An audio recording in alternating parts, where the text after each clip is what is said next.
ये 4 बातें हर पुरुष को अपनी पत्नी के लिए नहीं बतानी चाहिए, नहीं तो बहुत पछताना पड़ेगा। प्रिय दोस्तों, दरअसल शादी करना हर किसी के लिए बेहद खास होता है और हर कोई चाहता है कि उसकी लाइफ में एक ऐसा इंसान आए जो उसे हर तरह का प्यार दे सके और उसका ख्याल रख सके। फिर भी जीवन की कुछ ऐसी बातें हैं जो किसी भी व्यक्ति से नहीं कहनी चाहिए। प्रिय दोस्तों, खासकर एक पति को अपनी पत्नी के लिए ये 4 बातें नहीं बतानी चाहिए। अगर कोई पुरुष ये 4 बातें अपनी पत्नी को बताता है तो बाद में उसे बहुत पछताना पड़ता है और उसके नव जीवन में दरार आने की संभावना अधिक बनी रहती है। प्रिय दोस्तों, आइए जानते हैं वो कौन सी 4 बातें हैं जिसे पति को अपनी पत्नी के सामने नहीं कहनी चाहिए। प्रिय दोस्तों, नंबर 1 पर आती है कमाई। प्रिय दोस्तों,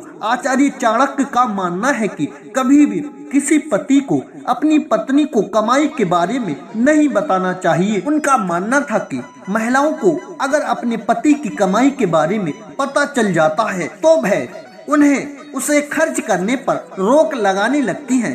कई बार तो वह उनको जरूरी खर्च करने से भी रोकती हैं। प्रिय दोस्तों, नंबर 2 पर आता है अपमान। प्रिय दोस्तों, चाणक्य कहते हैं कि पुरुषों को कभी अपने हुए अपमान के बारे में पत्नी को नहीं बताना चाहिए। महिलाओं के बारे में ऐसा माना जाता है कि बार बार फिर इसी अपमान का ताना देती हैं। प्रिय दोस्तों, नंबर 3 पर आती है पुरुषों की कमजोरी। प्रिय दोस्तों, पति को अपनी किसी कमजोरी के बारे में पत्नी को नहीं बताना चाहिए। उनका मानना था अगर पत्नी को पति की कमजोरी के बारे में पता चल जाएगा तो वह बार बार उसी का हवाला देकर अपनी जिद को पूरी करवा लेती है। ऐसे में आचार्य चाणक्य का मानना है कि पति को अपनी कमजोरी सदैव छिपाकर रखनी चाहिए। प्रिय दोस्तों, नंबर 4 पर आता है दान।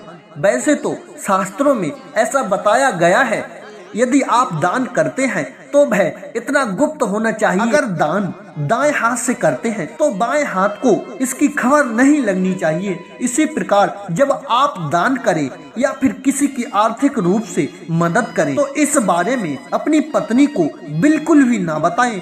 संभव है कि भविष्य में वह आपको ऐसा करने से रोक सकती है। प्रिय दोस्तों, हमारे द्वारा दी गई जानकारी आपको कितनी सच लगती है प्लीज कमेंट में जरूर बताएं। और यदि आप हमारे YouTube चैनल संसार दर्पण ज्ञान पर नए मेहमान बंधु बनकर के आए हैं तो प्लीज हमारे YouTube चैनल संसार दर्पण ज्ञान को सब्सक्राइब जरूर करें और बेल आइकन वाली घंटी को ऑन जरूर करें, जिससे कि हमारी आने वाली हर वीडियो आप तक जरूर पहुंचे।